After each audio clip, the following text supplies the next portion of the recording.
우리 하나님 말씀 같이 보겠습니다. 출애굽기 20장 7절입니다. 출애굽기 20장 7절 한 절 말씀만 우리 같이 보도록 하겠습니다. 출애굽기 20장 7절 구약성경 112면입니다. 자, 찾으셨으면 같이 한 목소리로 읽을까요? 자, 시작. 너는 내 하나님 여호와의 이름을 망령되게 부르지 말라. 여호와는 그의 이름을 망령되게 부르는 자를 죄 없다 하지 아니하니라. 아멘. 예, 자, 프린트물 받으셨죠? 오늘은 그렇게 많지 않기 때문에 자, 보시면 지지난주에 저희가 53문부터 56문까지 한번 보긴 했는데 조금 다른 측면에서 봤어요. 오늘 이제 한 번 더 보도록 하겠습니다. 자, 제가 문을 하고 여러분이 답을 읽도록 하겠습니다. 제53문, 제3계명은 무엇입니까?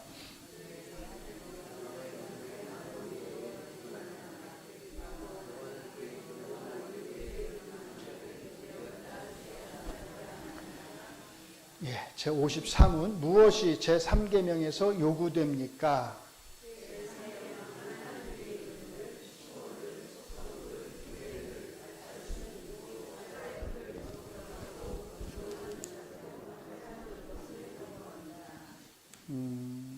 제55문, 무엇이 제3계명에서 금지됩니까?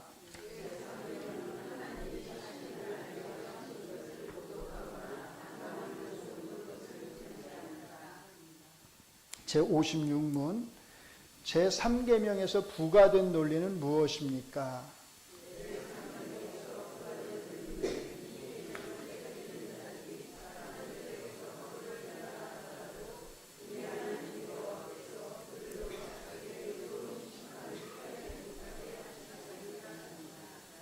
예.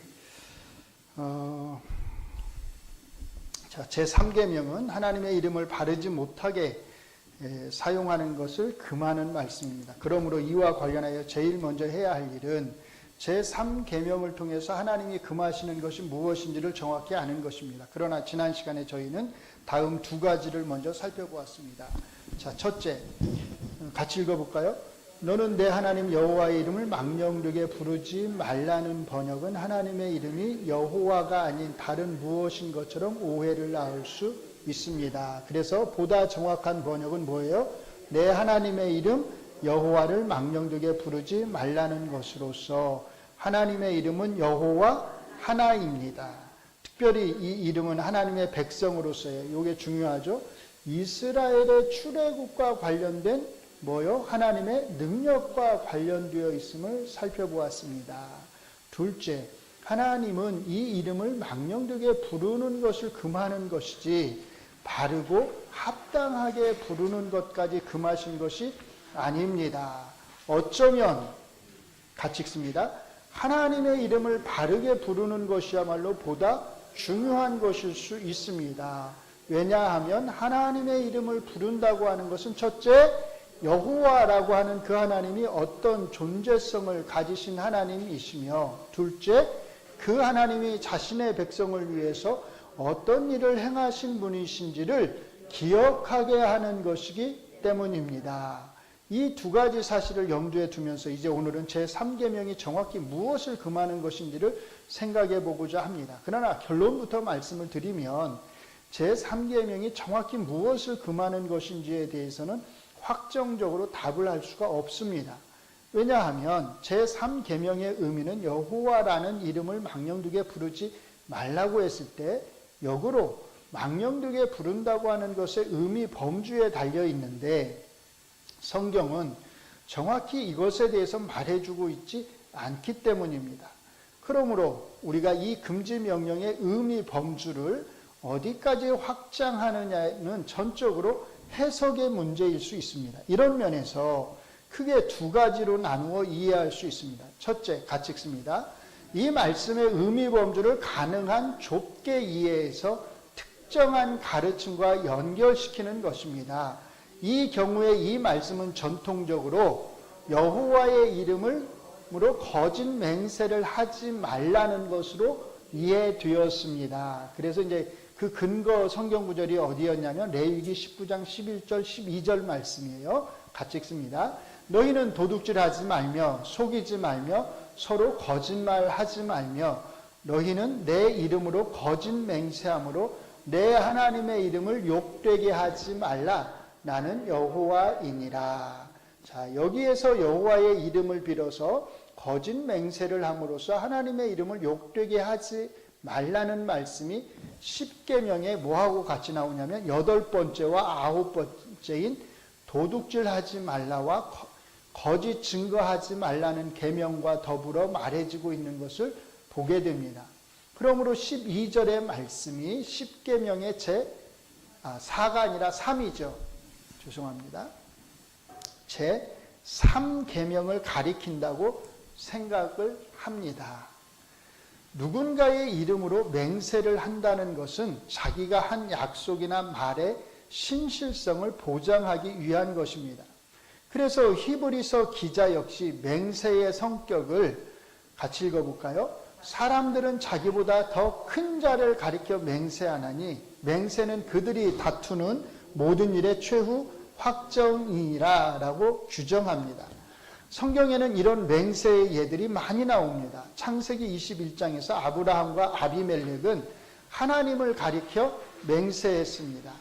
또 야곱과 라반은 창세기 31장에서 아브라함의 하나님, 나홀의 하나님, 그들의 조상의 하나님을 두고 맹세했습니다.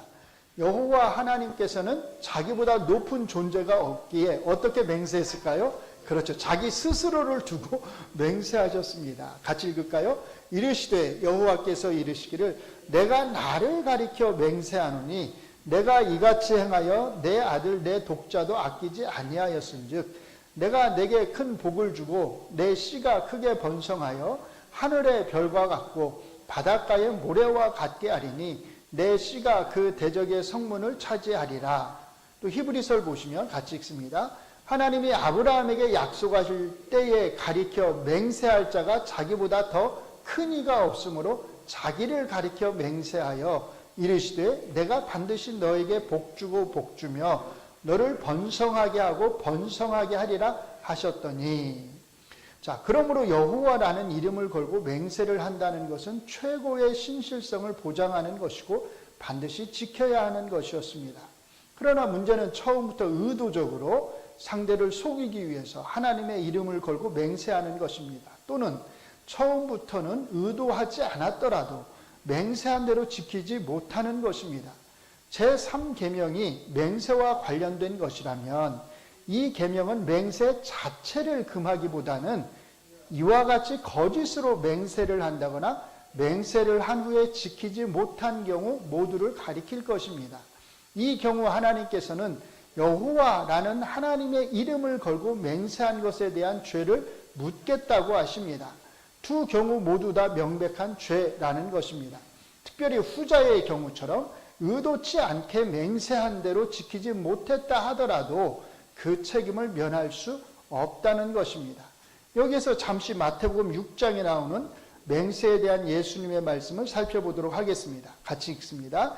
또 옛사람에게 말한 바 헛맹세를 하지 말고 내 맹세한 것을 주께 지키라 하였다는 것을 너희가 들었으나 나는 너희에게 이르노니 도무지 맹세하지 말지니 하늘로도 하지 말라 이는 하나님의 보좌임이요 땅으로도 하지 말라 이는 하나님의 발등상임이요 예루살렘으로도 하지 말라 이는 큰 임금의 성임이요 내 머리로도 말라 이는 내가 한터럭도 희고 검게 할 수 없음이라 오직 너희 말은 옳다 옳다 아니라 아니라 하라 이에서 지나는 것은 악으로부터 나느니라.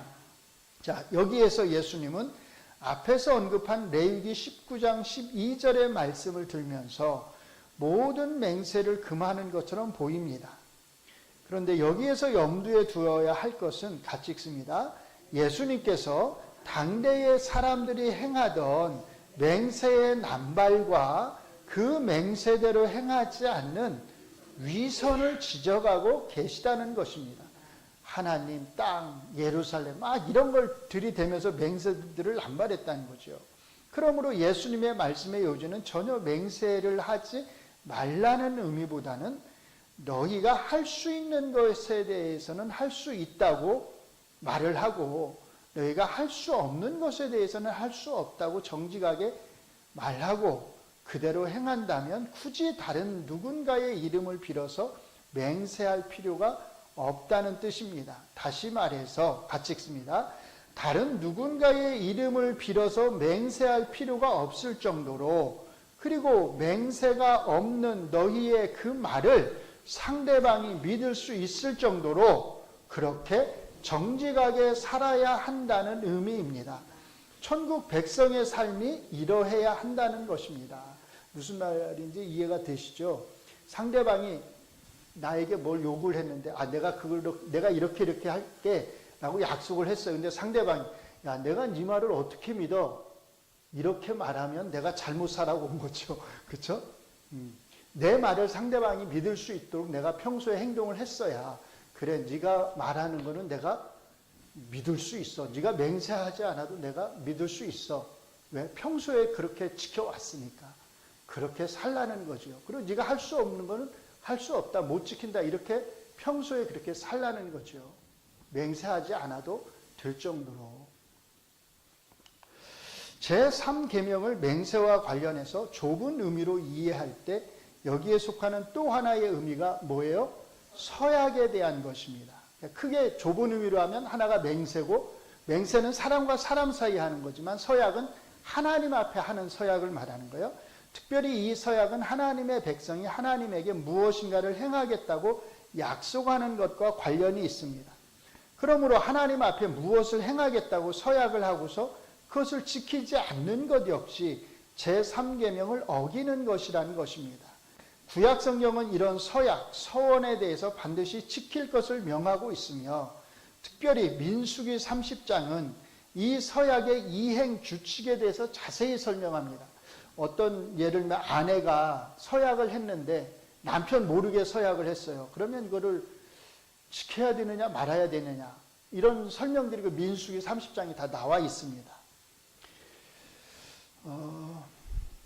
이와 같이 전통적으로 제3계명은 사람들 사이의 맹세나 하나님을 향한 서약과 같은 것을 어기거나 금하는 제한된 의미로 이해되어 왔습니다. 이게 이제 한 가지 이해라는 거예요.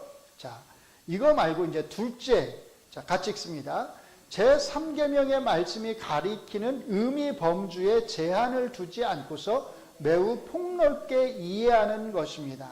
이 경우에는 여호와라고 하는 하나님의 이름을 함부로 사용하는 모든 것을 금하는 것이 됩니다. 아주 넓은 의미로요. 자, 여기에는 레위기 24장에 나오는 것처럼 그의 어머니가 이스라엘 여인이면서 그의 아버지가 애굽 사람이었던 어떤 사람이 하나님의 이름을 모독하고 저주한 것도 포함될 것입니다. 소요리 문답 제55문은 제3계명의 의미를 매우 폭넓게 이해해서 자, 같이 읽을까요? 제3계명은 하나님이 자신을 알리려 하신 것을 모독하거나 남용하는 모든 것을 금지합니다 라고 답합니다. 자, 여기에서 하나님이 자신을 알리려 하신 것이란 뭘까요? 자, 그 이제 54문에서 설명한다는 거예요. 제54문에서 말하는 뭐요? 하나님의 이름들, 칭호들, 속성들, 규례들, 말씀, 그리고 사역들을 가리킬 것입니다. 결국 제54문과 제55문은 긍정의 형태와 부정의 형태로 같은 의미를 전달하는 것입니다. 일단 여기에서 한 가지 바로잡을 것이 있습니다. 뭘 바로잡아야 될까요?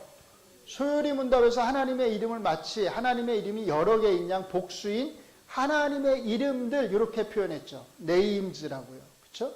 하나님의 이름들로 표기하고 있다는 것입니다. 앞에서 지적한 대로 하나님의 이름은 오직 하나이므로 어떻게 해야 되겠어요? 단수인 하나님의 이름이라고 표기하는 것이 좋을 것입니다. 이거 소요리 문답 이거 바꿀 수 있을까요? 없을까요? 이거 바꿀 수 있겠어요? 없겠어요? 바꿔야 할까요? 안 바꿔야 할까요? 안 바꿔야 할까요? 하나님의 이름이 하나인데 하나잖아요. 하나가 맞아요? 맞잖아요. 그럼 바꿔야죠. 바꿀 수 있을까요? 없을까요? 절대 못 바꿉니다. 못 바꿀 거예요. 왜? 있는 걸 왜 바꾸냐고 또 이제 할 거예요. 네. 바꾸는 게 맞을 거예요.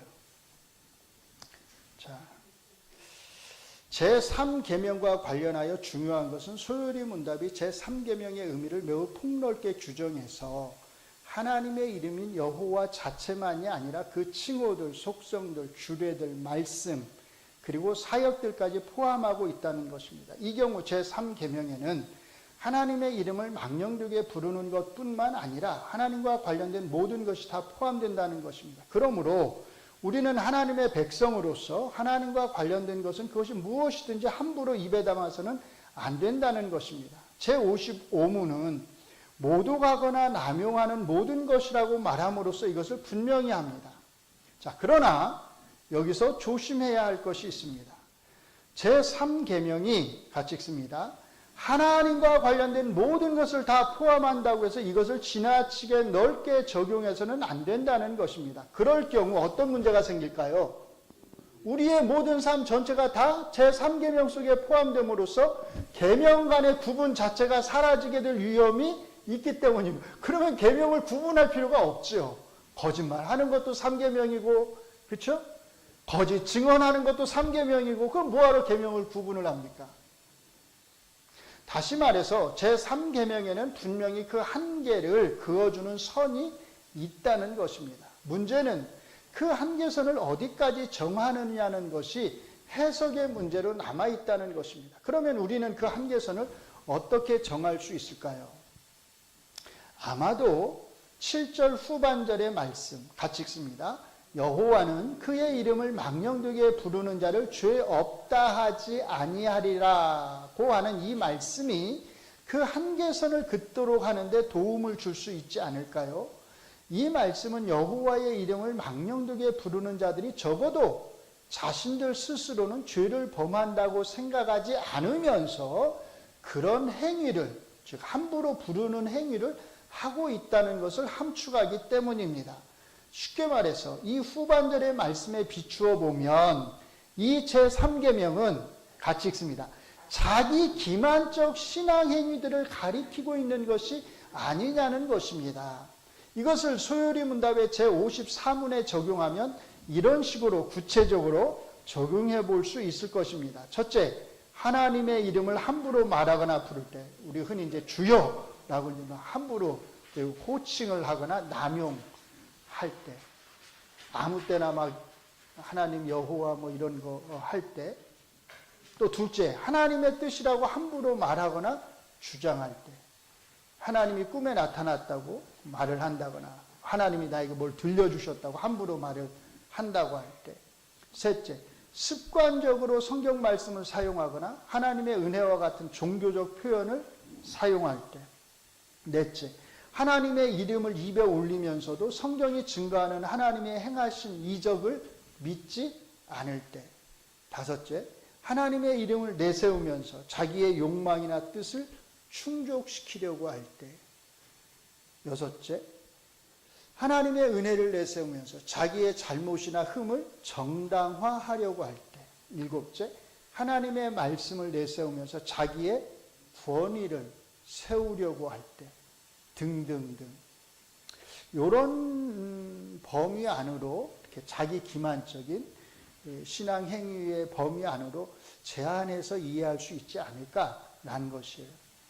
자, 제3계명을 이와 같이 넓은 의미로 이해하는 것과 관련해서 정리를 하자면, 첫째, 제3계명은 말과 관련된 것이지만 말에 대한 것만으로는 제한될 필요가 없다는 것입니다. 둘째, 그러나 무한정 넓은 의미로 적용할 수도 없습니다. 그렇게 되면 계명 간의 경계가 사라지고 모든 계명이 다 제3계명 안에 들어오게 되기 때문입니다. 그러므로 소요리 문답 제54문은 제3계명을 하나님의 이름, 칭호들, 속성들, 규례들, 말씀, 사역들로 제한하여 이것들을 공경하는 자세로 사용해야 할 것을 요구하며 제55문에서 이것들을 모독하거나 남용하는 것을 금하고 있습니다. 셋째, 같이 읽습니다. 제3계명의 후반절 말씀에 비추어서 그 한계선은 자신의 행위가 죄인 줄 모르면서 신앙적인 자기 기만적 행위들을 하는 것에 대한 것으로 보는 게 좋을 듯 하다는 것입니다. 이런 면에서 제3계명은 우리에게 가장 큰 경고의 말씀일 수 있습니다. 왜냐하면 우리의 가장 큰 위험은 우리가 행하는 고의적인 악이 아니라 뭐예요? 우리가 경건한 채 하면서 행하는 자기 기만적 신앙 행위들이기 때문입니다. 예수님이 신약 성경에서 종교 지도자들을 향하여 가장 강도 높게 비판하신 건 역시 바로 이런 종류의 행위였음을 잊지 말아야 합니다. 결론적으로 제3계명을 좁은 의미로 받아들일 것이냐 아니면 넓은 의미로 받아들일 것이냐는 중요해 보이지 않습니다. 중요한 것은 같이 읽습니다. 우리가 그리스도인으로서 여호와라고 하는 하나님의 이름이 지닌 그 무게에 합당하게 살아가는 것입니다. 자기 기만적 위선에 빠지지 않도록 우리 자신을 항상 말씀에 비추어 볼 수 있기를 바랍니다. 아멘. 기도하겠습니다. 여호와라고 하는 하나님의 이름을 함부로 망령되게 부르지 말라고 하셨습니다. 우리 자신의 신앙의 모습들을 잘 돌아보면서 우리도 모르는 사이에 혹이라도 여호와라고 하는 그 거룩한 이름을 함부로 부르고 있지는 않은지 우리 자신을 잘 돌아보게 하시고 그 이름을 욕되게 하면서 살아가고 있지는 않은지 우리의 자기 기만적 행위들을 잘 돌아보게 하여 주시옵소서. 바로잡고 고쳐야 될 것이 있다면 우리를 깨우쳐 주셔서 그리고 우리에게 겸손한 마음을 주셔서 바로잡을 수 있는 은혜까지도 허락하여 주시기를 간절히 원합니다. 이 교회 공동체를 특별히 사랑하여 주셔서 그러한 마음으로 우리가 이 하나님의 교회를 잘 세워갈 수 있게 하여 주시옵소서. 예수님 이름으로 기도합니다. 아멘.